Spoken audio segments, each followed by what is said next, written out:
Zee 24 तास एक पाऊल पुढे। खड्ड्यांभोवती संरक्षणाचं कुठलंही कुंपण नाही आणि कुंपण नसल्यानं नागरिकाचा जीव गेलेला आहे। दृश्य आपण बघू शकतो कशा तऱ्हेने खड्डा करण्यात आलेला होता आणि त्याला कुठल्याही प्रकारचं कुंपण नव्हतं आणि नवी मुंबईमध्ये गोविंद नावाच्या व्यक्तीचा यामध्ये मृत्यू झालेला आहे।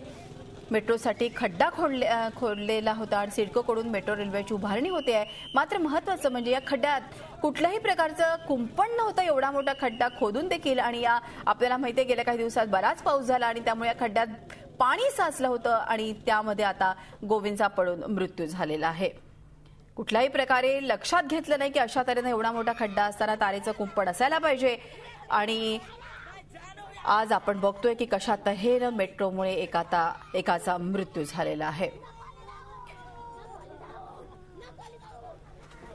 मेट्रो रेल्वे म्हणजे मृत्यूचे सापळे बनतायत असंच काहीसं चित्र आहे। काही दिवसांपूर्वीच मेट्रो रेल्वे पुलाचा स्लॅब कोसळून मुंबईत एका जणाचा मृत्यू झाला होता। तर आता नवी मुंबईत मेट्रोच्या पुलासाठी खोदलेल्या खड्ड्यात बुडून युवकाचा मृत्यू झालाय। कंत्राटदार आणि प्रशासनाचा हलगर्जीपणा याला कारणीभूत असल्याचा आरोप नागरिक करतायत।